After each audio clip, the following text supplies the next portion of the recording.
Hello दोस्तों। तो हम बात कर रहे थे pharmaceutical jurisprudence B pharmacy fifth semester के एक सब्जेक्ट के बारे में। तो इसमें हमने स्टार्ट किया था unit first.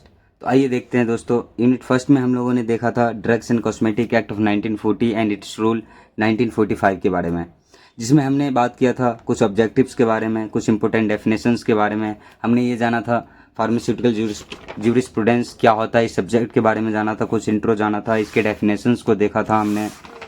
Why do we study, हम ये सब्जेक्ट पढ़ते क्यों हैं, आखिर हमें इस सब्जेक्ट की ज़रूरत ही क्यों पड़ी थी, आखिर क्या पर्पज़ रही थी इस सब्जेक्ट को लाने के लिए करिकुलम में, क्या पर्पज़ रही होगी इस सब्जेक्ट को पढ़ने के पीछे, आखिर क्या ज़रूरत रही थी। ये सब को हमने पिछले लेक्चर में बहुत अच्छी से और आसान भाषा में देखा था। अगर आपने वो वीडियो नहीं देखा है अभी तक तो पहले आप जाके वो वीडियो को, इंट्रोडक्शन वीडियो को आप अवश्य देखें, तभी जाके आगे के लेक्चर में आपको आसानी से समझ में आएगी।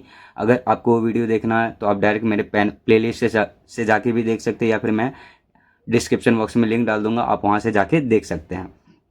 तो आइए दोस्तों आगे बढ़ते हैं और देखते हैं आज के लेक्चर में हम क्या पढ़ने वाले हैं। तो दोस्तों आज के लेक्चर में हम पढ़ने वाले हैं legal definitions of schedule to the act and rules. तो दोस्तों ये टॉपिक बहुत ही इंपॉर्टेंट होने वाला है, क्योंकि दोस्तों ये टॉपिक बहुत इंपॉर्टेंट है वैसे भी और एग्जाम पॉइंट ऑफ व्यू से, क्योंकि यहाँ से बहुत सारे क्वेश्चंस जीपेड वगैरह एग्जाम में या फिर हाई लेवल के जो भी एग्जाम्स होते हैं उसमें बहुत सारे क्वेश्चंस यहाँ से पूछे जाते हैं।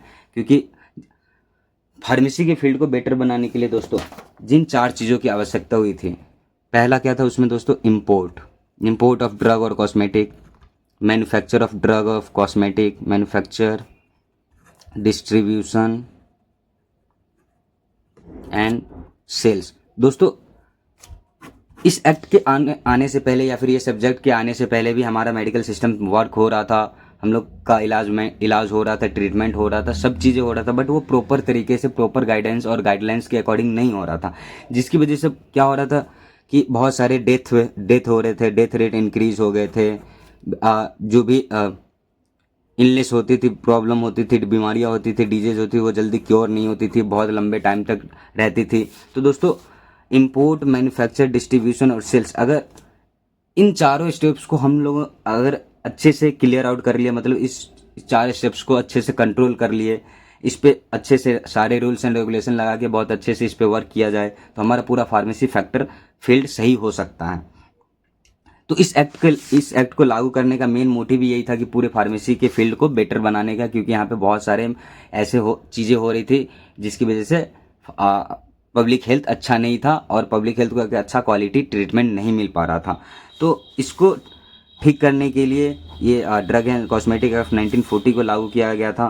तो जितने भी legal definition of schedule to the act and rules हमें पढ़ने हैं, उसमें ये सब से रिलेटेड ही जितने भी रूल्स बनाए गए थे, रूल्स एंड रेगुलेशंस बनाए गए थे इनको कंट्रोल करने के लिए, वो सारे रूल्स एंड रेगुलेशंस के बारे में ही हमें यहाँ पे पढ़ना है, जितने भी एक्ट और रूल्स हैं यहाँ पे, ताकि ये सारे रूल्स और रेगुलेशन मिलके ही हमारे इस चारों पॉइंट को बहुत अच्छे से, चारों स्टेप्स को बहुत अच्छे से कंट्रोल किए फार्मेसी के फील्ड को और फार्मेसी के सेक्टर को एक अच्छा पब्लिक हेल्थ और पब्लिक हेल्पफुल चीज़ें बनाई। तो आइए आगे दोस्तों देखते हैं legal definition of schedule to the act and rules और आगे बात करते हैं बहुत अच्छे तरीके से। तो सबसे पहले दोस्तों स्वागत करते हैं आपका हमारे चैनल हॉट एंड फार्मा पे। तो आइए दोस्तों स्टार्ट करते हैं आज का लेक्चर जो हम शुरू करने जा रहे हैं, legal definition of schedule to the act. तो आइए दोस्तों सबसे पहले जानते हैं शेड्यूल क्या होता है। दोस्तों शेड्यूल क्या होता है? A schedule is a part of an act that contains extra information which has not been written in the body of the legislative। मतलब शेड्यूल एक पार्ट होता है एक्ट का एक पार्ट होता है शेड्यूल, जिसमें एक्स्ट्रा इन्फॉर्मेशन यानी कि जितने भी, अगर जैसे कि ड्रग्स डीएनसी एक्ट, जैसे कि डीएनसी एक्ट लागू हुआ था तो इसमें बहुत सारे नियम कानून लिखे गए, बनाए गए और लेजिस्लेटिव में लिखे गए। बट शेड्यूल एक ऐसा चीज़ होता है जो रिटन डॉक्यूमेंट नहीं होता, वो लिखा नहीं जाता, मतलब वो एक पार्ट होता है एक्ट का, बट उसको एक अलग अलग रखा जाता है। उसमें बहुत सारे इन्फॉर्मेशन ऐसे होते हैं जो उसमें लिखे नहीं जाते बट बहुत सारे इन्फॉर्मेशन कैरी कर रहे होते हैं। आगे देखते हैं दोस्तों, drugs and cosmetic rules have 18 parts, मतलब इसके 18 पार्ट्स हैं। Each parts deals with a subject, मतलब हर एक पार्ट एक सब्जेक्ट को डील कर रहा होता है। The schedule to the acts are, schedule to the act क्या होता है दोस्तों, आइए देखते हैं। Schedule to the act 2 part है, फर्स्ट शेड्यूल और सेकेंड शेड्यूल। तो दोस्तों आइए देखते हैं फर्स्ट शेड्यूल में क्या है। This includes the names of the books under Ayurvedic, सिद्धा, यूनानी and Tibet system of medicine. मतलब शेड्यूल फर्स्ट में क्या है, आयुर्वेदिक, सिद्धा और यूनानी and Tibet system of medicine जितने भी हैं, इनसे रिलेटेड जितने भी बुक्स हैं, अच्छे अच्छे रेपुटेबल बुक्स हैं, उनके नाम हमें कहाँ मिलेंगे, फर्स्ट शेड्यूल में मिलेंगे। दोस्तों एक एग्जांपल से समझते हैं कि मान लो अगर हम कोई ड्रग्स का मैन्युफैक्चरिंग करना चाहते हैं या फिर बनाना चाहते हैं, ठीक है, तो उसके लिए हमें सबसे पहले क्या चीज़ की ज़रूरत पड़ेगी, या फिर हम कोई भी चीज़ अगर हम बना रहे हैं तो इसके लिए हमें क्या चीज़ की ज़रूरत पड़ती है। पहले तो अगर कोई चीज़ हम सोच भी रहे हैं तो उसके लिए हमें पहले नॉलेज की ज़रूरत पड़ती है। और मान लो अगर हम कोई मेडिसिन ही बनाने जा रहे हैं तो उसके लिए हमें पहले उसके बारे में जानना होगा, तो उसके बारे में हम कहाँ से जानेंगे, तो उसके उसके बारे में उसके नॉलेज को गैदर करेंगे, इकट्ठा करेंगे कहाँ से, बहुत सारे रिसर्च पेपर हैं, बुक्स वगैरह हैं, रेपुटेबल जर्नल्स हैं, लिटरेचर्स हैं, वहाँ से हम जगह जगह से इंफॉर्मेशन लाएंगे। तो अगर हम मैन्युफैक्चरिंग करना चाहते हैं तो सबसे पहले हम ड्रग्स के बारे में जानेंगे, तो उसके लिए हमें बुक्स ढूंढना पड़ेगा। तो आयुर्वेदिक, सिद्धा, यूनानी और तिब्बत सिस्टम से रिलेटेड जितने भी मेडिसिनल बुक्स हैं वो सबको फर्स्ट शेड्यूल में रखा गया था दोस्तों। जैसे कि आगे हम देख सकते हैं, names of books under Ayurvedic system of medicine, सिद्धा सिस्टम ऑफ मेडिसिन, यूनानी system of medicine. Ayurvedic system के अंदर दोस्तों बुक्स हैं, Ayurvedic formulary of India part 1, चरक संहिता, सुश्रुत संहिता, आयुर्वेदा समग्रा। आगे देखते हैं दोस्तों, नेम्स ऑफ बुक्स अंडर सिद्धा मेडिसिन, सिद्धा फॉर्मूलरी ऑफ इंडिया पार्ट 1, नागामुनि, अगा, योगी वाता कव्यम। आगे है यूनानी सिस्टम के अंदर कौन कौन से बुक है दोस्तों, नेशनल फॉर्मूलरी ऑफ यूनानी मेडिसिन पार्ट 1, कराबद्दीन कसीर, कराबद्दीन कादरी, किताबुल तलकिस। तो दोस्तों ये सारे बुक्स हैं जो इन सब सिस्टम्स के अंदर कुछ बुक्स के नाम दिए गए हैं। अगर आप चाहो तो एक दो बुक्स के नाम एग्जाम्पल के तौर पे आप याद करके रख सकते हो, वैसे ये ज़रूरी नहीं है, बट आप अगर ये चीज़ लिख के आते हो एग्जाम में, एक दो बुक्स के एग्जाम्पल के साथ लिख के आते हो, तो एग्जामिनर के लिए एक अच्छा इमेज बनेगा और एक अच्छा मार्क्स भी आपको मिल सकता है, जो कि नॉर्मल से तो ज़्यादा ही मिलेगा। तो आप एक दो नाम आप यहाँ से याद अगर हो सके तो आप याद कर लेना, वरना ऐसे भी चलेगा। आगे देखते हैं दोस्तों, शेड्यूल सेकंड क्या कहलाता है। दोस्तों शेड्यूल 1 में क्या था, जिसमें हम शेड्यूल 1 में क्या था दोस्तों, शेड्यूल 1 में जितने भी बुक्स वगैरह थे आशु सिस्टम से रिलेटेड, हम उसके बारे में जाने थे। और दूसरा शेड्यूल क्या है दोस्तों, सेकेंड शेड्यूल में, this includes the standards to be compiled by drugs imported and manufactured for sale, sold, stocked, exhibited for sale और डिस्ट्रीब्यूट। मतलब अगर हम कोई भी दवा का मैन्युफैक्चर और इंपोर्ट करना चाहते हैं या फिर सेल करना चाहते हैं या फिर स्टॉक करना चाहते हैं, तो इसके लिए हमें शेड्यूल सेकंड को पढ़ना होगा, शेड्यूल सेकंड को रिफर करना होगा। इससे रिलेटेड जो भी जानकारी, रिक्वायरमेंट्स, गाइडलाइंस हैं वो सारे सेकंड शेड्यूल में मेंशन किए गए हैं। तो आगे देखते हैं दोस्तों, कुछ अपेंडिक्स वगैरह भी है। तो अपेंडिक्स क्यों होता है, अगर हम कोई न्यू ड्रग्स का अप्रूवल चाहते हैं, अगर कोई न्यू ड्रग्स का मैन्युफैक्चर करना चाहते हैं, ठीक है, अपने कंट्री के अंदर, तो हमें कौन कौन चीज़ें से रिक्वायरमेंट की ज़रूरत है, कौन कौन चीज़ों को गाइडलाइंस रखना पड़ेगा, कौन कौन चीज़ों को ध्यान में रखना पड़ेगा। तो इसके लिए 6 अपेंडिक्स बना गया है। तो हम इन सब प्रोसेस से गुजरेंगे अगर हमें न्यू ड्रग का मैन्युफैक्चरिंग करना है अपने देश के अंदर। तो आइए देखते हैं दोस्तों, अपेंडिक्स 1 में क्या कहलाता है। Information required to be sent with the application form for permission to order or market a new drug। मतलब अगर हमें न्यू ड्रग का मार्केटिंग करना है या फिर मैन्युफैक्चरिंग करना है, तो इसके लिए हमें क्या सबसे पहले क्या चाहिए, एप्लीकेशन फॉर्म भरना होगा, ठीक है दोस्तों। तो इसके लिए हमें अपेंडिक्स 1 को फॉलो करना होगा ताकि हम न्यू ड्रग के मैन्युफैक्चरिंग के लिए एप्लीकेशन फॉर्म अप्लाई कर सकें। दूसरा अपेंडिक्स क्या है दोस्तों, अपेंडिक्स 2 में देखते हैं clinical study report submission format. मतलब अगर मान लो हम कोई ड्रग का मैन्युफैक्चरिंग किए हैं तो इसके लिए हमें क्लिनिकल ट्रायल से भी गुजरना पड़ा होगा, क्लिनिकल ट्रायल्स जरूरी परफॉर्म किए होंगे हमने। तो इससे रिलेटेड जितने भी रिपोर्ट्स है अपेंडिक्स 2 के साथ हमें उसको सबमिट करना होता है या फिर रिपोर्ट बना के रखना होता है। ये इसकी ज़रूरत कभी भी हो सकती है आगे फॉरवर्ड करने के लिए। अपेंडिक्स 3 में क्या है दोस्तों, कंडीशन और conducting clinical trials on animals. यानी कि क्लिनिकल ट्रायल्स ऑन एनिमल मतलब प्री क्लिनिकल ट्रायल्स होता है दोस्तों। मतलब एनिमल्स के ऊपर जो भी ट्रायल्स करते हैं उसको हम प्री क्लिनिकल ट्रायल्स करते हैं। तो इससे रिलेटेड जो भी डाटा वगैरह थे, जो भी गाइडलाइंस वगैरह है, इसको हम अपेंडिक्स 3 में रिलेट करेंगे। आगे देखते हैं दोस्तों, अपेंडिक्स 4 में क्या कहलाता है। अपेंडिक्स 4 में number of animals for long term toxicity investigation is listed. मतलब अगर हम कोई न्यू ड्रग्स का इन्वेस्टिगेशन कर रहे हैं या फिर मैन्युफैक्चरिंग कर रहे होते हैं दोस्तों, तो उसमें हम लॉन्ग टर्म टॉक्सिसिटी को भी फाइंड करते हैं। मतलब किसी पेशेंट पे या फिर एनिमल पे लंबे टाइम तक एक मेडिसिन का एक्सपोजर दिया जाता है, उसके बाद हम देखते हैं कि उससे क्या क्या इफेक्ट हो रहा है उसके बॉडी के अंदर। उससे हम पता करते हैं कि लॉन्ग टर्म यूज़ करने के बाद क्या क्या साइड इफ़ेक्ट्स या फिर परिवर्तन आ सकते हैं। आगे देखते हैं दोस्तों अपेंडिक्स 5 में क्या है, patient consent form for phase 1 clinical study participation. मतलब अगर हम क्लिनिकल ट्रायल्स परफॉर्म करना चाहते हैं या फिर कंडक्ट करना चाहते हैं तो इसके लिए हमें पेशेंट की ज़रूरत पड़ती थी।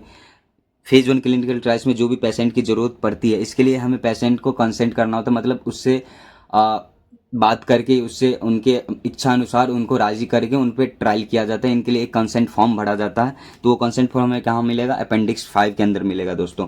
आगे देखते हैं और लास्ट अपेंडिक्स 6 में क्या है, list the data requirement for each of the 4 categories of fix dose combination. मतलब जैसे कि हम मैन्युफैक्चरिंग करते हैं तो हम 4 अलग अलग डिफरेंट ग्रुप्स में भी हम ड्रग्स देते हैं और एग्जामाइन करते हैं लॉन्ग टर्म तक कि चारों अलग अलग ग्रुप में क्या क्या परिवर्तन हो रहा है, क्या क्या चेंजेस आ रहे हैं, क्या क्या साइड इफेक्ट्स है, क्या क्या एडवांटेजेस दिख रहे हैं। तो 4 अलग अलग कैटेगरीज के ग्रुप में हम डिवाइड करके हम मेडिसिन का जो भी डाटा होगा, जो भी रिक्वायरमेंट्स है उस चीज़ों के लिए, उसके लिए हमें अपेंडिक्स 6 को फॉलो करना। तो दोस्तों हमने देखा शेड्यूल 1 और शेड्यूल 2, जिसमें शेड्यूल फर्स्ट शेड्यूल में क्या था दोस्तों, जिसमें हम बुक्स के बारे में जाने हैं, आयुर्वेदिक, सिद्ध और यूनानी सिस्टम के अंदर जो भी सारे बुक्स आते हैं उसके बारे में जानना है। सेकंड शेड्यूल में क्या है दोस्तों, अगर हम मैन्युफैक्चरिंग या फिर इंपोर्ट या फिर स्टॉक करना चाहते हैं किसी भी मेडिसिन का, तो उसके लिए हमें सेकंड शेड्यूल को फॉलो करना। और अपेंडिक्स 1 to 6 है, इसके लिए ये क्यों है दोस्तों, अगर हम न्यू ड्रग्स का अप्रूवल चाहते हैं, मैन्युफैक्चरिंग करना चाहते हैं, इसके लिए हमें ये 6 अपेंडिक्स को फॉलो करना होगा। आगे बढ़ते हैं दोस्तों और देखते हैं legal definition of schedule to the rules. तो दोस्तों शेड्यूल टू द एक्ट हमने देखा, 2 एक्ट थे, फर्स्ट शेड्यूल और सेकंड शेड्यूल और schedule to the rules. Sir दोस्तों बहुत सारे रूल्स है, ए से लेके आपको जेड वाई तक मिल जाएंगे। बहुत सारे रूल्स इस तरीके से हैं जो बनाए गए हैं। तो मतलब ये इसलिए ही बनाए गए थे इतने सारे रूल्स की फार्मेसी फील्ड को बेटर बनाया जा सके, क्योंकि पहले के फील्ड में क्या होता था, पहले के टाइम में कि फार्मेसी का फील्ड बहुत अच्छा नहीं वर्क कर रहा था, बहुत मतलब ट्रीटमेंट भी बेटर क्वालिटी का नहीं मिल रहा था, मतलब कुछ भी चीज़ अच्छा नहीं चल रहा था। मतलब फार्मेसी के फील्ड में कोई भी आके इलाज कर दे रहा, कोई भी आके, मतलब हम फार्मासिस्ट को भी अपना हक नहीं मिल रहा था, क्योंकि हम पढ़ लिख के कुछ नहीं कर पा रहे थे। और जो बिना पढ़े लिखे हैं वो अपने एक्सपीरियंस के बेसिस पे या फिर पैसों के बेसिस पे या फिर अपने पहुंच के बेसिस पे वो अपना हॉस्पिटल चला रहे हैं या फिर क्लिनिकल चला रहे हैं या फिर मेडिकल शॉप स्टार्ट कर रखे हैं। तो ये सब चीज़ें बहुत ज़्यादा ये चीज़ होती थी। तो इस सब को चीज़ों को ठीक करने के लिए या फिर पेशेंट्स को या फिर पब्लिक को बेटर क्वालिटी ऑफ ट्रीटमेंट मिल सके, बेटर क्वालिटी ऑफ गाइडेंस मिल सके, तो पब्लिक हेल्थ को बेटर बनाने के लिए बहुत सारे रूल्स एंड रेगुलेशन बनाए गए थे। तो वो सारे बहुत सारे रूल्स हैं यहाँ पे ए से लेके वाई तक, और सारे के अलग अलग रूल्स हैं जिससे फार्मेसी का फील्ड बेटर हो गया और अभी भी बेटर चल रहा है। तो आइए देखते हैं दोस्तों कौन से शेड्यूल में क्या लिखा गया था, कौन से शेड्यूल में क्या क्राइटेरिया रखा गया था, कौन से मेडिसिन को किस शेड्यूल में रखा गया था, अंतर्गत रखा गया था। तो आइए दोस्तों बारी बारी से देखते हैं। दोस्तों ये बिल्कुल टफ भी नहीं है, आप 2-3 बार आराम से आसानी से शांति से बैठ के पढ़ोगे तो आपको भी ये चीज़ें याद हो जाएगी। ये बिल्कुल भी टफ नहीं है। इसको आसान बनाने के लिए हम आगे हैं दोस्तों, देखते हैं साथ में मिलकर पढ़ते हैं और देखते हैं आगे। तो दोस्तों शेड्यूल ए में क्या कहा गया है, तो दोस्तों इसको एक एग्जांपल से समझते हैं कि मान लो कि अगर हम कोई भी ड्रग का मैन्युफैक्चरिंग करना चाहते हैं, ठीक है, तो इसके लिए सबसे पहले क्या चीज़ की ज़रूरत पड़ेगी हमें दोस्तों, मैन्युफैक्चरिंग करने के लिए सबसे पहले हमें लाइसेंस की ज़रूरत पड़ेगी। लाइसेंस के बिना तो हम कुछ कर ही नहीं सकते हैं। तो लाइसेंस के लिए भी क्या करना पड़ता है, सबसे पहले इसके लिए फॉर्म भरना पड़ेगा। फॉर्म मतलब एप्लीकेशन फॉर्म। तो लाइसेंस के लिए जो एप्लीकेशन फॉर्म भरा जाएगा, जिसके बाद हम किसी चीज़ को स्टार्ट कर सकते हैं। तो इसके लिए हमें कहाँ गुजरना पड़ेगा, schedule A, forms and formats for of letter for application of licensing और रिन्यूअल ऑफ लाइसेंस। मतलब कि अगर हम अपना लाइसेंस इशू करवाना चाहते हैं या फिर लाइसेंस को रिन्यूअल करवाना चाहते हैं, तो इसके लिए जो भी एप्लीकेशन फॉर्म भरना होगा वो हमें कहाँ मिलेगा, शेड्यूल ए के अंतर्गत मिलेगा दोस्तों, शेड्यूल ए में मिलेगा। आगे देखते हैं दोस्तों शेड्यूल बी। शेड्यूल बी में क्या है दोस्तों, fee structure for drug analysis bye CDL, यानी कि सेंट्रल ड्रग लेबोरेटरी और बाय गवर्नमेंट एनालिस्ट। मतलब अगर कोई ड्रग एनालिसिस के लिए हम सेंट्रल ड्रग लेबोरेटरी भेजते हैं या फिर गवर्नमेंट एनालिस्ट के पास भेजते हैं, ठीक है, तो इसके लिए हमें कितना फीस देना पड़ेगा, कितना रुपये देना पड़ेगा, या फिर जो भी क्राइटेरिया है फी स्ट्रक्चर का, तो वो सब चीज़ें हमें कहाँ मिलेंगे, शेड्यूल बी में हमें देखने को मिलेगा। सॉरी दोस्तों। तो दोस्तों अगर हम मैन्युफैक्चरिंग करना चाहते हैं तो सबसे पहले लाइसेंस की ज़रूरत पड़ेगी, जो हमें शेड्यूल ए में मिलेगा। और उसके बाद जो भी फी स्ट्रक्चर से रिलेटेड जितने भी रिक्वायरमेंट्स और गाइडलाइंस हैं वो हमें शेड्यूल बी में देखने को मिल जाएगा। और आगे बढ़ते दोस्तों देखते हैं शेड्यूल सी में क्या कहलाता है। शेड्यूल सी में दोस्तों बायोलॉजिकल और स्पेशल प्रोडक्ट्स को रखा गया है, ठीक है दोस्तों। जो कि पेरेंटली एडमिनिस्ट्रेट मतलब पेरेंटल एडमिनिस्ट्रेशन हो सकता है। मतलब जितने भी बायोलॉजिकल प्रोडक्ट्स है उसको स्पेशल कैटेगरी में रखा जाता है दोस्तों। वो सारी कैटेगरी से अलग होते हैं क्योंकि ये थोड़े ज़्यादा ही मतलब इसको क्या कहा जा सकता है, ये थोड़ा ज़्यादा इम्पोर्टेंट होते हैं या फिर इसको बनाने में बहुत ज़्यादा पैसे वगैरह भी लगते हैं और ह्यूमन जान देनी पड़ती है। मतलब या तो एनिमल्स के या फिर ह्यूमंस का जान देना होता है। तो ये सब रिलेटेड होता है, तो ये थोड़ा स्पेशल कैटेगरी में रखा गया। ठीक है दोस्तों, तो शेड्यूल सी में क्या है, बायोलॉजिकल एंड स्पेशल प्रोडक्ट्स को रखा गया जो कि पेरेंटली एडमिनिस्ट्रेड हो, जैसे कि एंटीबायोटिक्स हो गए, विटामिन्स हो गए, बैक्टीरियोफेज हैं, सर्जिकल ड्रेसिंग्स हैं और ऑप्थेल्मिक प्रिपरेशंस को रखा गया दोस्तों। इसमें एक और पॉइंट है कि अगर हम इसका इंपोर्ट, मैन्युफैक्चर, सेल और डिस्ट्रीब्यूशन करना चाहते हैं तो इसके लिए एक स्पेशल प्रोविजंस रखा गया है। ठीक है, हम इसका डिस्ट्रीब्यूशन, इंपोर्ट, मैन्युफैक्चर और सेल ऐसे ही नहीं कर सकते, इसको एक स्पेशल प्रोविजन में, स्पेशल गाइडेंस के अंदर ही इसका सेल कर सकते हैं। आगे बढ़ते हैं दोस्तों, देखते हैं सी में C1 भी है दोस्तों, इसका एक और है C1। तो C1 और सी में क्या डिफरेंस है दोस्तों कि सी में जैसे बायोलॉजिकल और स्पेशल प्रोडक्ट्स को रखा गया था, C1 में भी बायोलॉजिकल और स्पेशल प्रोडक्ट्स को ही रखा गया। बट इसमें ये डिफरेंस है कि सी में जो भी प्रोडक्ट्स थे वो पेरेंटली एडमिनिस्ट्रेड किया जा सकता था, बट C1 में क्या है दोस्तों, ये नॉन पेरेंटल एडमिनिस्ट्रेड प्रोडक्ट्स हैं। मतलब इसको नॉन पेरेंटली दिया जाना है, जैसे कि डिस्टेलिस ड्रग्स हो गए, अर्गोट ड्रग्स हैं, adrenaline, fish liver oil, hormonal preparation. तो ये सब जो भी प्रिपरेशंस है दोस्तों, ये नॉन पेरेंटल प्रिपरेशंस हैं और इसका भी import, manufacture, distribution, sales special provisions के अंदर ही रखा गया है। इसका भी सेल, मैन्युफैक्चर, डिस्ट्रीब्यूशन या फिर इंपोर्ट हम अपने मर्जी से या फिर अपने तरीके से नहीं कर सकते हैं, इसके लिए हमें स्पेशल प्रोविजंस लेने की आवश्यकता पड़ेगी। आगे देखते हैं दोस्तों शेड्यूल डी। शेड्यूल डी में क्या है, drugs exempted from the provisions of import of drug. मतलब क्या एग्जेम्प्टेड, मतलब क्या था, भारी छूट। मतलब जैसे कि हम C1 और सी में देखे थे कि जो भी ड्रग्स यहाँ पे रखा गया इसके लिए स्पेशल प्रोविजंस की ज़रूरत है उसका सेल, मैन्युफैक्चर करने के लिए। बट डी में क्या है दोस्तों, शेड्यूल डी में ऐसे ड्रग्स को रखा गया जिसके लिए कोई भी प्रोविजंस नहीं है। मतलब उस पर पूरी छूट है, आप उसका इंपोर्ट, मैन्युफैक्चर जितने भी क्वालिटी में करना चाहे, जितने भी क्वांटिटी में करना चाहे आप फ्रीली कर सकते हैं, इस पर कोई रोक टोक नहीं है। आगे देखते हैं दोस्तों शेड्यूल E1। इसमें क्या है दोस्तों, पॉइजनस और टॉक्सिक सब्सटेंस जितने भी हैं आशु सिस्टम के अंदर, यानी कि आयुर्वेदिक, सीधा और यूनानी सिस्टम के अंदर, उसको हम शेड्यूल ई में देखेंगे। मतलब जितने भी टॉक्सिक और पॉइजनस सब्सटेंस हैं, ठीक है, आशु सिस्टम के अंदर, वो सारे चीज़ शेड्यूल E1 में लिखे गए हैं या फिर दिखाए गए हैं। तो दोस्तों हमने 5-6 शेड्यूल समझ गए। जैसे एक बार फिर रिवाइज कर रहे थे, शेड्यूल ए में क्या था दोस्तों कि हम इसके बारे में सबसे पहले लाइसेंस के लिए जो भी एप्लीकेशन फॉर्म, आप रिलेट भी कर सकते हैं ए से, और ए से एप्लीकेशन फॉर्म। तो ए से एप्लीकेशन होता है तो पहले में क्या है, एप्लीकेशन फॉर्म भरना होगा लाइसेंस के लिए या फिर रिन्यूअल ऑफ लाइसेंस के लिए। दूसरे में क्या, फी स्ट्रक्चर को मेंशन किया गया है, जितने भी जो भी क्राइटेरिया जो भी रिलेटेड है फी से रिलेटेड उसको यहाँ पे मेंशन किया गया है। सी में क्या है, सी में बायोलॉजिकल और स्पेशल प्रोडक्ट्स को रखा गया जो कि पेरेंटली एडमिनिस्ट्रेड हो सकते हैं और इसके लिए एक स्पेशल प्रोविजंस रखा गया है बेचने के लिए या फिर सेल करने के लिए या फिर डिस्ट्रीब्यूट करने के लिए। और C1 में क्या है दोस्तों, यहाँ भी स्पेशल प्रोडक्ट्स है, बायोलॉजिकल स्पेशल प्रोडक्ट्स है, बट ये नॉन पेरेंटल प्रोडक्ट्स हैं और इसको भी स्पेशल प्रोविजंस में ही सेल कर सकते हैं। और शेड्यूल डी में क्या था दोस्तों, ये ऐसे ड्रग्स हैं जिसपे कोई रोक टोक नहीं है, कोई प्रोविजंस नहीं है, आप फ्रीली इसका मैन्युफैक्चर और सेल कर सकते हैं।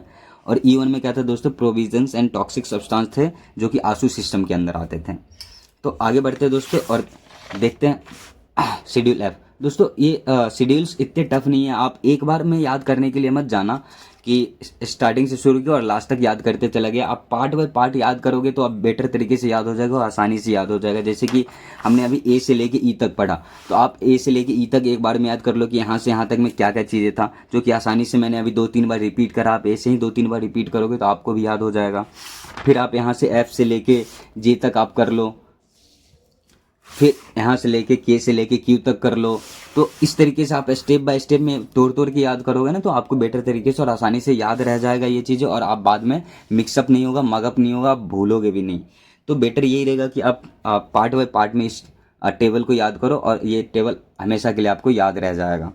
तो आगे बढ़ते हैं दोस्तों और देखते हैं शेड्यूल एफ में क्या कहलाता है। शेड्यूल एफ में दोस्तों spaces, equipments and supplies required for a blood bank. Blood bank मतलब कि अगर हम ब्लड बैंक रन करना चाहते हैं या फिर स्टार्ट करना चाहते हैं तो इसके लिए जो जितने भी स्पेस, इक्विपमेंट्स और सप्लाईज और रिक्वायरमेंट्स की ज़रूरत पड़ेगी, तो उसके लिए हमें शेड्यूल एफ को देखना है। ठीक है, और इसी में एक और पार्ट है minimum requirements for grant of licence to produce blood components from whole human blood. मतलब अगर ह्यूमन ब्लड कंपोनेंट्स से अगर हम कोई भी प्रोडक्ट बनाना चाहते हैं, ठीक है दोस्तों, क्योंकि ये थोड़ा स्पेशल प्रोडक्ट्स में आते हैं, इसके लिए स्पेशल प्रोविजंस भी है मैन्युफैक्चरिंग और सेल करने के लिए।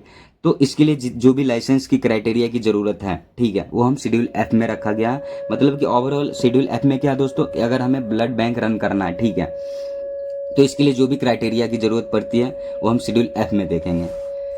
आगे बढ़ते हैं और देखते हैं शेड्यूल F1 क्या है। F1 में दोस्तों 3 पार्ट हैं। पार्ट 1 में क्या है, provisions applicable to the production of bacterial and viral vaccine. मतलब अगर हम वायरल वैक्सीन या बैक्टीरियल वैक्सीन बनाना चाहते हैं, ठीक है दोस्तों, तो इसके लिए हमें शेड्यूल F1 का पार्ट 1 को रिफ़र करना होगा। इसमें जो भी प्रोविजंस है या फिर जो भी रिक्वायरमेंट्स है, जो भी क्राइटेरिया है, इसके लिए उसके लिए हमें F1 को रिफ़र करके उसके बारे में पता करना होगा। आगे देखते हैं F1 का पार्ट 2। अगर हम सीरा बनाना चाहते हैं लिविंग ऑर्गेनिज्म से या फिर लिविंग एनिमल से, तो इसके लिए जो भी कंडीशंस, क्राइटेरिया और गाइडलाइंस की ज़रूरत है, इसको हम शेड्यूल F1 के पार्ट 2 में देखेंगे। आगे देखते हैं पार्ट 3 में क्या, अगर हम डायग्नोस्टिक एजेंट यानी कि बैक्टीरियल ओरिजिन के साथ अगर हम कोई भी डायग्नोस्टिक एजेंट का फॉर्मुलेशन या फिर मैन्युफैक्चर करना चाहते हैं, या ठीक है, तो इसके लिए जो भी स्टैंडर्ड क्राइटेरिया है या फिर गाइडलाइंस है, इसको हम शेड्यूल F1 के पार्ट 3 में देखेंगे। F1 में और भी दोस्तों F2, F3 और डबल F भी बाकी है। तो F के बहुत सारे रूल्स बनाए गए थे। तो देखते हैं F2 में क्या, स्टैंडर्ड्स फॉर सर्जिकल ड्रेसिंग्स। अगर मतलब बैंडेज, ये जो आप लोगों ने देखा ही होगा, अगर हम सर्जिकल ड्रेसिंग्स का मैन्युफैक्चरिंग करना चाहते हैं, ठीक है, तो इसके स्टैंडर्ड से रिलेटेड, इसके क्वालिटी से रिलेटेड जितने भी क्राइटेरिया और गाइडलाइंस होंगे, उसको हम F2 में देखेंगे।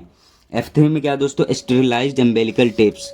मतलब कि जो भी बैंडेज टेप्स वगैरह होते हैं पट्टी करने के लिए, तो इसके स्टैंडर्ड से रिलेटेड जो भी क्राइटेरिया और गाइडलाइंस है, उसको हम F3 में देखेंगे। और ऑप्थेल्मिक प्रोडक्ट्स के प्रिपरेशंस के बारे में हम शेड्यूल डबल F में देखेंगे। मतलब अगर हम ऑप्थेल्मिक ड्रग्स का प्रिपरेशन करना चाहते हैं दोस्तों, तो हम शेड्यूल डबल F को रिफ़र करेंगे। एक बार फिर से देखते हैं दोस्तों शेड्यूल F में क्या क्या है।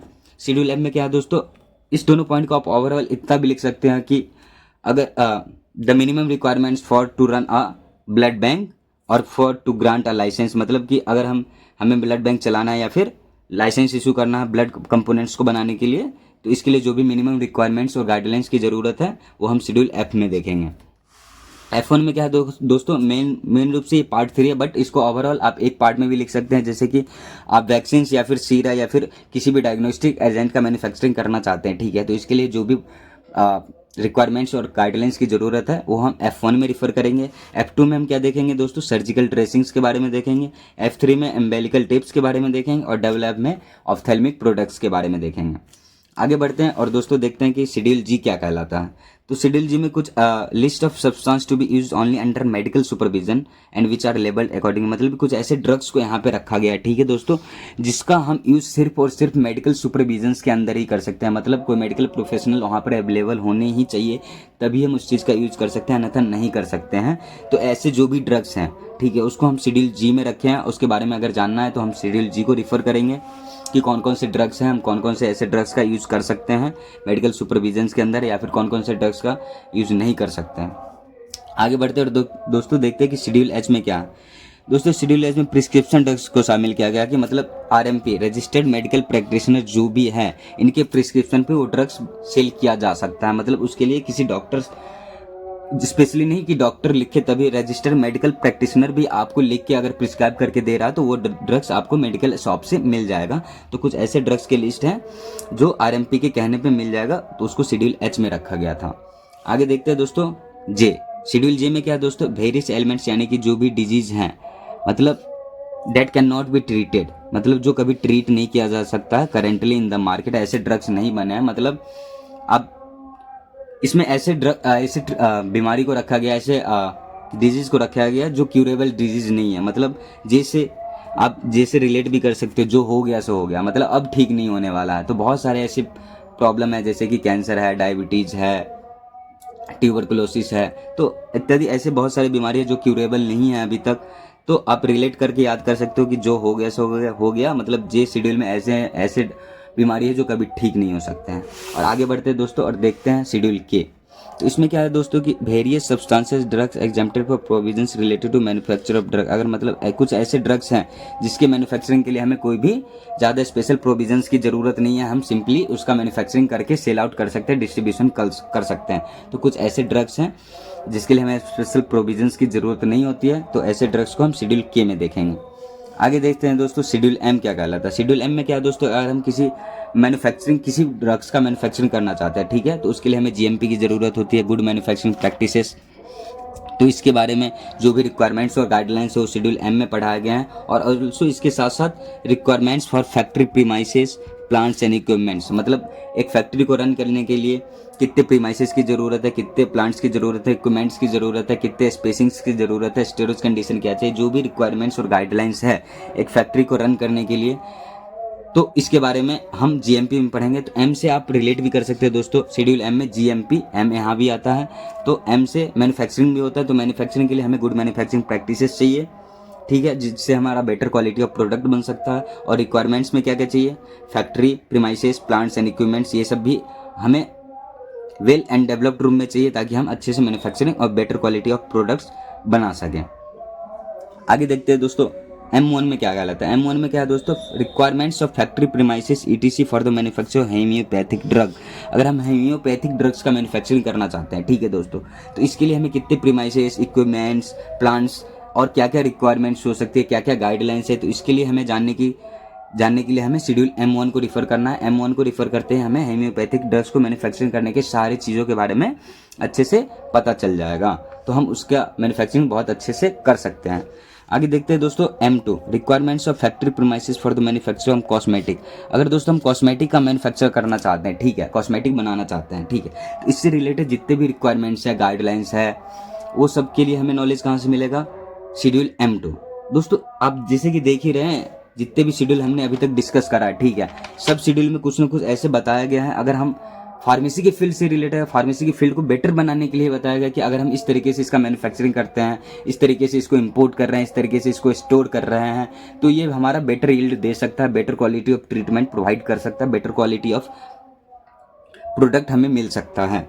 तो आगे देखते हैं दोस्तों M3 में क्या दोस्तों, अगर हमें factory premises for the manufacture medical devices, अगर हम मेडिकल डिवाइसेस का मैन्युफैक्चरिंग करना चाहते हैं या फिर उसको इंपोर्ट करना चाहते हैं, इससे रिलेटेड जितने भी क्राइटेरिया और गाइडलाइंस है, रिक्वायरमेंट्स है, वो सारे M3 में पढ़ेंगे दोस्तों। तो M में हमने 3-4 देख लिए, तो एक बार फिर से देखते हैं शेड्यूल M में क्या क्या है। शेड्यूल M से आप रिलेट कर सकते हैं मैन्युफैक्चरिंग, तो मैन्युफैक्चरिंग से रिलेटेड है ये सारे M वाले। तो M में पहले क्या है कि गुड मैन्युफैक्चरिंग प्रैक्टिसेस को रिलेट किया गया और साथ में एक फैक्ट्री को रन करने के लिए कितने प्रीमाइसेस, प्लांट और इक्विपमेंट्स की ज़रूरत है उसके बारे में बताया गया है। M1 में क्या होम्योपैथिक ड्रग्स के मैन्युफैक्चरिंग के बारे में बताया गया है। M2 में कॉस्मेटिक्स के मैन्युफैक्चरिंग के बारे में बताया गया। M3 में मेडिकल डिवाइसेस के मैन्युफैक्चरिंग के बारे में बताया गया। तो आप 2-3 बार आराम से देखोगे तो ये चीज़ें आसानी से आपको भी याद हो जाएगी। आगे बढ़ते हैं दोस्तों और देखते हैं शेड्यूल एन में क्या है। शेड्यूल एन में दोस्तों क्या है कि regulation and minimum requirements to run a pharmacy. अगर आप एक फार्मेसी स्टोर चालू करना चाहते हैं या फिर स्टार्ट करना चाहते हैं, ठीक है, तो इसके लिए मिनिमम क्या क्या चीज़ों की रिक्वायरमेंट्स हमें होगी। Minimum space, minimum storage space, minimum working professional, minimum staffs, और फिर स्टोरेज कंडीशन, फ्रीज हो गए, रैक्स हो गए। तो मिनिमम कितनी चीज़ों की ज़रूरत पड़ेगी जिससे हम एक छोटा सा फार्मेसी स्टोर भी रन कर सकते हैं। तो इसके लिए जितने भी रेगुलेशंस है या फिर क्राइटेरिया है या फिर रिक्वायरमेंट्स है, वो सब हम शेड्यूल एन में देखेंगे और शेड्यूल एन में हमें ये सब के बारे में पता चलेगा। आगे बढ़ते हैं और देखते हैं कि शेड्यूल ओ में क्या है दोस्तों। शेड्यूल ओ में क्या है, स्टैंडर्ड ऑफ डिसइंफेक्टेंट फ्लूइड्स। अगर हम कोई डिसइंफेक्टेंट फ्लूइड्स का मैन्युफैक्चरिंग करना चाहते हैं या फिर उसका इंपोर्ट करना चाहते हैं, तो इसके लिए जितने भी क्वालिटी ऑफ स्टैंडर्ड्स हैं, ठीक है, जितने भी रिक्वायरमेंट्स है स्टैंडर्ड क्वालिटी के डिसइंफेक्टेंट बनाने के लिए, क्या तरीके हैं, क्या नियम कानून रखे गए हैं, क्या प्रोसेस रखे गए हैं, क्या प्रोसीजर रखे गए हैं, तो इस सब के बारे में जानकारी हम शेड्यूल ओ में देखेंगे। आगे बढ़ते हैं और दोस्तों देखते हैं कि शेड्यूल पी। शेड्यूल पी में क्या है, regulation regarding the life period और storage of the various drug. मतलब किसी ड्रग्स का लाइफ पीरियड के बारे में या फिर किसी ड्रग्स को स्टोर करना है तो उसके लिए कौन कौन से क्राइटेरिया, गाइडलाइंस है, कंडीशंस है, रिक्वायरमेंट्स हैं, जिससे हम बेटर तरीके से अपने प्रोडक्ट्स को हम स्टोर कर सकते हैं, उसका लाइफ पीरियड को इंक्रीज कर सकते हैं। तो इसके बारे में हम जानकारी शेड्यूल पी में, पी से आप रिलेट भी कर सकते हैं दोस्तों कि पी से पीरियड, तो फिर आपको आसानी से ये चीज़ें याद भी रह जाएगी कि पी से शेड्यूल पी में लाइफ पीरियड के बारे में बताया गया है। आगे देखते हैं दोस्तों P1 P1 में क्या है दोस्तों कि पैक साइज, मतलब पैक साइज ऑफ ड्रग्स। अगर हम कोई ड्रग्स का मैन्युफैक्चरिंग करते हैं या फिर किए हैं तो उसकी पैकिंग के लिए जो भी पैकेजिंग बनाएंगे तो उसका साइज़ क्या रख सकते हैं, क्या क्राइटेरिया है रखने का, क्या कंडीशंस है, क्या गाइडलाइंस है, क्या प्रॉपर फंक्शंस हैं, तो ये सब के बारे में हम शेड्यूल P1 में देखेंगे। तो आप इससे भी रिलेट कर सकते हैं दोस्तों, P से P और P से पैक साइज। तो P1 में पैक साइज के बारे में बात करना और P में लाइफ पीरियड के बारे में बात करना। आगे बढ़ते हैं और देखते हैं शेड्यूल Q। शेड्यूल Q के दोस्तों 2 पार्ट हैं, जिसमें क्या है कि list of dyes, colour and pigments permitted to cosmetic and soap. अगर हम कोई कॉस्मेटिक्स या सोप का मैन्युफैक्चरिंग करना चाहते हैं, ठीक है दोस्तों, तो इसमें मूल रूप से डाइज, कलर और पिगमेंट्स का मूल रूप से यूज़ होता है। तो इसमें हम कौन कौन से डाइज, कलर और पिगमेंट्स का यूज़ कर सकते हैं at the time of manufacturing cosmetic and soap, तो इसके लिए हमें रिफर करना होगा Q को, मतलब शेड्यूल Q को रिफर करके हम पता कर सकते हैं कि कॉस्मेटिक और सोप के अंदर हम कौन कौन से पिगमेंट्स, कलर्स और डाइज के बारे में यूज कर सकते हैं। आगे पार्ट 2 में देखते हैं colour of list of colour permitted in soap, मतलब शेड्यूल Q के पार्ट 2 में सिर्फ सोप के बारे में जो भी कलर हम परमिटेड है कि हम इसके अलावा कोई भी कलर ऐड नहीं कर सकते हैं। कुछ लिस्ट ऑफ कलर है जिसको ही हम यूज कर सकते हैं सोप में, उसके अलावा नहीं कर सकते हैं। तो ऐसे जो भी कलर हैं उसके बारे में हम शेड्यूल Q में पढ़ेंगे। आगे बढ़ते हैं दोस्तों और देखते हैं शेड्यूल R क्या कहलाता है। शेड्यूल R में क्या है दोस्तों कि standards for condoms and other mechanical contraceptive. अगर हम कॉन्डम्स का मैन्युफैक्चरिंग करना चाहते हैं या फिर कोई भी अदर मैकेनिकल कॉन्ट्रासेप्टिव्स है जैसे कॉपर टी वगैरह होते हैं, अगर ये सब चीज़ों का हम मैन्युफैक्चरिंग करना चाहते हैं तो इसके लिए जो भी स्टैंडर्ड गाइडलाइंस या रिक्वायरमेंट्स हैं या फिर जो भी प्रोटोकॉल्स हैं उसको हम शेड्यूल R में रिफ़र करेंगे। हम वहाँ से जानेंगे और उसके पीछे काम कर सकते हैं प्रॉपर तरीके से और अच्छे तरीके से और better quality of product yield कर सकते हैं। R1 में क्या है दोस्तों स्टैंडर्ड्स फॉर मेडिकल डिवाइसेस। अगर हम किसी मेडिकल डिवाइसेस का मैन्युफैक्चरिंग करना चाहते हैं दोस्तों तो उसके लिए हमें शेड्यूल R1 को रिफ़र करना होगा। आगे बढ़ते हैं और देखते हैं शेड्यूल S।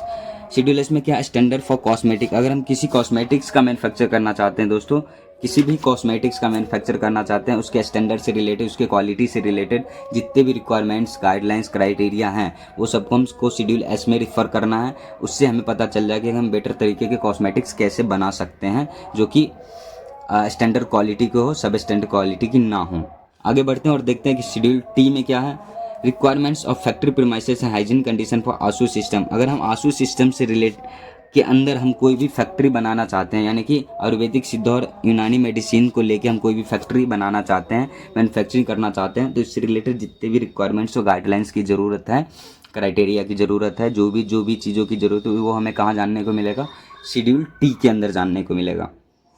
आगे बढ़ते हैं और दोस्तों देखते हैं कि शेड्यूल U के अंदर क्या है maintenance of manufacturing and analytical record of drug. मतलब अगर हम कोई ड्रग का मैन्युफैक्चरिंग कर रहे हैं, ठीक है, तो उसके एनालिटिकल रिकॉर्ड्स ऑफ ड्रग जो भी है, जो भी ड्रग्स का रिकॉर्ड बना है स्टार्टिंग से रॉ मटेरियल से लेके फिनिश्ड प्रोडक्ट तक, ठीक है, उसका मेंटेन करना है। क्या मेंटेन करना है? रिकॉर्ड को मेंटेन करना। और हमें कम से कम एटलीस्ट 2 साल तक तो रखना ही होता अपने पास में, क्योंकि जब DI साहब आएंगे तो उनको दिखाना ही होता है, नहीं तो वो कुछ भी एक्शन ले सकते हैं।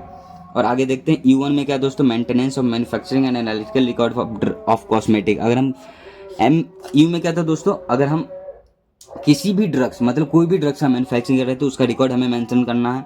और U1 में क्या दोस्तों, अगर हम किसी भी कॉस्मेटिक्स का मैन्युफैक्चरिंग कर रहे हैं तो उससे रिलेटेड जितने भी रिकॉर्ड्स हैं वो सबको हमको रिकॉर्ड करके ही रखना है, मेंटेन करके ही रखना है। आगे देखते हैं शेड्यूल V। शेड्यूल V में क्या standard for patent and proprietary medicine. मतलब अगर हमें कोई भी मेडिसिन का पेटेंट करवाना है, अपने नाम पे पेटेंट करवाना है, ठीक है, तो इसके लिए कौन से स्टैंडर्ड्स है जिससे हमें पेटेंट मिल सकता है, कौन से क्वालिटी के प्रोडक्ट, कैसे क्वालिटी के प्रोडक्ट्स बनाएंगे, क्या क्या क्राइटेरिया है, क्या क्या रूल्स एंड रेगुलेशन है पेटेंट होने का, तो ये सब के बारे में जानकारी चाहिए तो हमें शेड्यूल V को रिफ़र करना होगा, यानी कि फॉलो करना होगा। आगे बढ़ते हैं और देखते हैं शेड्यूल W में क्या है list of drug which can be marketed under generic name only. अगर इस दोस्तों शेड्यूल W में ऐसे ड्रग्स को रखा गया जो सिर्फ जेनरिक नेम्स के अंदर ही बेचे जा सकते हैं। मतलब कुछ दवा ऐसे हैं जो मूल रूप से बिकते हैं और कुछ दवा ऐसे हैं जो जेनरिक दवा होते हैं, मतलब जिसमें पोटेंसी कम होता है बट साइड इफेक्ट भी कम ही होता है, और पोटेंसी भी कम होता है, वो साइड इफेक्ट नहीं शो करता, बट जो मेन मेडिसिन होता है उससे लोअर कैटेगरी की मेडिसिन होते हैं जेनरिक मेडिसिन। तो ऐसे लिस्ट जो भी जेनरिक मेडिसिन के उसको हम उसके बारे में हमें जानकारी शेड्यूल W में मिलेगा। आगे बढ़ते हैं और देखते हैं कि शेड्यूल X। शेड्यूल X में क्या है दोस्तों list of drug which are habit forming, psychotropic और other drugs likely to misuse for addictive purpose, मतलब कुछ ऐसे ड्रग्स हैं जिससे खाने से आदत लग जाती है, हैबिट हो जाती है, ठीक है, और लोग आदत के तौर पे एडिक्टिव हो जाते हैं उसके। जैसे कि बहुत सारे ऐसे मेडिसिन है, जैसे कि नींद की गोली है, तो लोग उसको गलत पर्पज़ में यूज़ करने लगते हैं। और तो ऐसे जो भी लिस्ट ऑफ मेडिसिन है उसको शेड्यूल एक्स में रखा गया है। और लास्ट में शेड्यूल वाई में क्या है दोस्तों, requirements guidelines for clinical trials. अगर हमें क्लिनिकल ट्रायल्स अपने कंट्री में कंडक्ट करने हैं, ठीक है, तो इसके लिए कौन कौन से रिक्वायरमेंट्स और गाइडलाइंस की ज़रूरत है, क्या क्या फॉलो करना होगा, तो इसके बारे में जानकारी हमें शेड्यूल वाई में मिलेगा। तो दोस्तों यही थे हमारे सारे शेड्यूल्स। अगर आपको नहीं समझ में आए होंगे तो आप बैक करके एक बार फिर से इस वीडियो को रिपीट करके देख सकते हैं, आपको आसानी से सारी चीज़ें समझ में आ जाएंगे। वैसे हम जल्दी में एक बार रिवाइज करना चाहेंगे कि सारे शेड्यूल्स में क्या क्या थे। तो शेड्यूल ए में क्या था दोस्तों, जितने भी बुक्स के बारे में बताए गए थे ASUS सिस्टम के अंदर वो था। बी में क्या था, फी स्ट्रक्चर के बारे में बताए गए थे। सी में स्पेशल प्रोविजंस के अंदर जो भी बायोलॉजिकल प्रोडक्ट्स हैं, ठीक है, और साथ में क्या है, पेरेंटल एडमिनिस्ट्रेटेड प्रोडक्ट्स हैं, वो है शेड्यूल सी में। C1 में क्या था दोस्तों कि जितने भी बायोलॉजिकल प्रोडक्ट्स हैं, स्पेशल प्रोडक्ट्स ही हैं जो कि स्पेशल प्रोविजंस में ही सेल किए जा सकते हैं, बट ये नॉन पेरेंटल प्रोडक्ट्स हैं, तो वो शेड्यूल C1 में था। डी में क्या था दोस्तों कि ऐसे ड्रग्स थे जो जिसके ऊपर कोई भी प्रोविजंस नहीं थे, वो हम फ्रीली मैन्युफैक्चर और इम्पोर्ट कर सकते हैं। E1 में क्या था दोस्तों, जितने भी पॉइजनस और टॉक्सिक सब्सटेंस थे ASUS सिस्टम से रिलेटेड, उसके बारे में जानकारी हमें शेड्यूल E1 में मिला था। F में क्या था दोस्तों, हमें ब्लड बैंक अगर रन करना है या फिर ब्लड प्रोडक्ट बनाने हैं, तो ठीक है, इससे रिलेटेड लाइसेंस के लिए या फिर जो भी क्राइटेरिया है वो उसके बारे में हम शेड्यूल F में जाने थे। F1 में क्या था दोस्तों कि हमें वैक्सीन, सीरा या फिर डायग्नोस्टिक एजेंट बनाने हैं, तो उसके बारे में F1 में देखे थे। F2 में सर्जिकल ट्रेसिंग्स के बारे में, F3 में स्टेरिलाइज्ड अम्बिलिकल टिप्स के बारे में जानेंगे, डबल F में ऑप्थेल्मिक प्रिपरेशन के बारे में देखे थे। आगे देखते शेड्यूल जी में क्या था दोस्तों कि मेडिकल सुपरविजन्स के अंदर ऐसे मेडिसिन को रखा गया था जो सिर्फ मेडिकल सुपरविजन्स के अंदर ही यूज किए जा सकते हैं। एच में क्या था दोस्तों, ऐसे मेडिसिन जो रजिस्टर्ड मेडिकल प्रैक्टिशनर के प्रिस्क्रिप्शन पे भी बेचे जा सकते हैं। शेड्यूल जे में क्या था दोस्तों कि ऐसे बीमारी थे जो कभी क्योर नहीं किए जा सकते, मतलब जो एक बार हो गया सो हो गया, उसका क्योरेबल अभी तक नहीं आया है, तो ऐसे जो भी डिजीज़ थे उसको शेड्यूल जे में देखे थे। शेड्यूल के में क्या था दोस्तों कि अगर कोई ड्रग्स का मैन्युफैक्चरिंग करना है तो ऐसे ड्रग्स जिसके लिए स्पेशल प्रोविजंस की ज़रूरत नहीं होती है, तो ऐसे ड्रग्स को शेड्यूल के अंदर रखा गया था। शेड्यूल एम में क्या था दोस्तों कि मैन्युफैक्चरिंग से रिलेटेड है, तो गुड मैन्युफैक्चरिंग प्रैक्टिसेस को गाइडेंस में रखा गया था, और साथ में एक फैक्ट्री को रन करने के लिए कितने प्रीमाइसेस प्लांट और इक्विपमेंट्स की ज़रूरत है वो सबको नज़र में रखा गया था। M1 में क्या था दोस्तों, अगर हम होम्योपैथिक मेडिसिन का मैन्युफैक्चर करना चाहते हैं तो शेड्यूल M1 को रिफ़र करेंगे। M2 में क्या था दोस्तों, अगर हम कॉस्मेटिक का प्रिपरेशन करना चाहते हैं, मैन्युफैक्चरिंग करना चाहते हैं तो M2 को रिफ़र करेंगे। M3 में क्या था, अगर हम मेडिकल डिवाइसेस का मैन्युफैक्चरिंग करना चाहते हैं तो हम M3 को रिफ़र करेंगे। एंड में क्या था दोस्तों, इफ़ हमें फार्मेसी रन करना, एक नॉर्मल फार्मेसी भी रन करना है, तो उसके लिए हमें शेड्यूल N को रिफ़र करना है। शेड्यूल ओ में क्या था, डिसइंफेक्टेंट का अगर मैन्युफैक्चरिंग करना है मेरे को, तो उसके स्टैंडर्ड से रिलेटेड जितने भी क्राइटेरिया गाइडलाइंस है तो वो शेड्यूल ओ में मिला था मेरे को। शेड्यूल पी में क्या था, स्टोरेज यानी कि लाइफ पीरियड के बारे में बात किए थे। P1 में क्या था, पैक साइज के बारे में बात किए थे। क्यू में क्या था दोस्तों कि कलर, डाई और जितने भी पिगमेंट्स वगैरह है जो सोप और कॉस्मेटिक बनाने में काम आते हैं, तो उसके लिए शेड्यूल क्यू के बारे में बात किए थे। आगे देखते हैं शेड्यूल आर में क्या था दोस्तों, कॉन्डम्स और मैकेनिकल जितने भी कॉन्ट्रासेप्टिव्स हैं उससे रिलेटेड जो भी चीज़ें थी, गाइडलाइंस थी, उसके बारे में बात किए थे। R1 में क्या था दोस्तों, मेडिकल डिवाइसेस की मैन्युफैक्चरिंग करनी है तो उसको देखेंगे। एस में क्या था, कॉस्मेटिक का मैन्युफैक्चर करना है तो उसके लिए जो भी गाइडेंस क्राइटेरिया गाइडलाइंस हैं उसको हम शेड्यूल एस में देखेंगे। और शेड्यूल टी में क्या था दोस्तों, ASUS सिस्टम के अंदर अगर हमें कोई भी मैन्युफैक्चरिंग करना है मेडिसिन का ASUS सिस्टम के अंदर, आयुर्वेदिक, सिद्धा और यूनानी सिस्टम के अंदर, तो उसके लिए जो भी चीज़ों की रिक्वायरमेंट्स की, फैक्ट्री की प्रीमाइसेस की ज़रूरत है वो हम शेड्यूल टी में देखे थे। आगे शेड्यूल यू में क्या था दोस्तों कि maintenance of manufacturing and analytical record of drugs, मतलब अगर हम कोई ड्रग्स बना रहे हैं तो इसके लिए जितने जो भी रिकॉर्ड्स हो रहे हैं उसको मेंटेन करके रखना है, रिकॉर्ड मेंटेन करके रखना है। शेड्यूल यू में क्या था, अगर हम कॉस्मेटिक का मैन्युफैक्चर कर रहे हैं तो उसका रिकॉर्ड मेंटेन करके रखना है। वी में क्या था दोस्तों कि पेटेंट अगर करवाना है मुझे किसी भी मेडिसिन का, तो उसके लिए कोई भी जो भी क्राइटेरिया है उसको मेंटेन करके, उसके लिए क्या क्राइटेरिया है उसके बारे में जानना है। और शेड्यूल डब्ल्यू में क्या था दोस्तों कि जो भी जेनरिक मेडिसिन का लिस्ट है उसको हम शेड्यूल डब्ल्यू में देखे थे। एक्स में क्या था दोस्तों कि ऐसे ड्रग्स की लिस्ट है जो कि जिसको खाने से आदत लग जाती है, हैबिट हो जाती है, तो जो लोग मिस यूज कर रहे थे, नशे के पर्पज के लिए यूज़ करने लग जाते थे, मतलब टोटली मिस यूज कर रहे थे, तो ऐसे प्रोडक्ट्स के बारे में शेड्यूल एक्स में देखेंगे। शेड्यूल वाई में कहता है दोस्तों कि अगर हमें क्लिनिकल ट्रायल्स अपने कंट्री में कंडक्ट करने हैं, ठीक है, तो उसके लिए कोई भी जो भी क्राइटेरिया है, तो उसके लिए हमें शेड्यूल वाई को पढ़ना है। तो दोस्तों ये थे हमारे सारे schedule to the rules and schedule to the acts. तो आई होप कि आपको ये चीज़ें समझ में आ गई होगी। अगर नहीं समझ में आई होगी दोस्तों, तो आप एक दो बार वीडियो को रिपीट करके आप फिर से देख सकते हैं। अगर फिर भी कोई कन्फ्यूजन या फिर डाउट रह जाता है तो आप नीचे कमेंट बॉक्स में टाइप करके लिख सकते हैं, या फिर आप हमें डायरेक्ट डीएम कर सकते हैं। तो दोस्तों आज के लेक्चर में बस इतना ही। हम मिलेंगे अगले लेक्चर में कुछ अलग टॉपिक्स के साथ, जो कि यूनिट फर्स्ट के ही इंपोर्ट ऑफ ड्रग्स के बारे में हम बात करेंगे, जिसमें classes of drugs of and cosmetic prohibited from import, मतलब कुछ ऐसे ड्रग्स क्लासेस ऑफ ड्रग्स है जिसको इंपोर्ट प्रोहिबिट किया हुआ है, और कुछ ऐसे ड्रग्स क्लास ऑफ ड्रग्स है जिसको हम लाइसेंस के अंदर मतलब इंपोर्ट कर सकते हैं लाइसेंस के अंदर, और उससे रिलेटेड ऑफेंसेस एंड पेनल्टीज। तो टोटल इस पॉइंट को लेके हम अगले वीडियो में आएंगे दोस्तों। तब तक के लिए आप ध्यान रखिए अपना और पढ़ते रहिए। Stay healthy. धन्यवाद।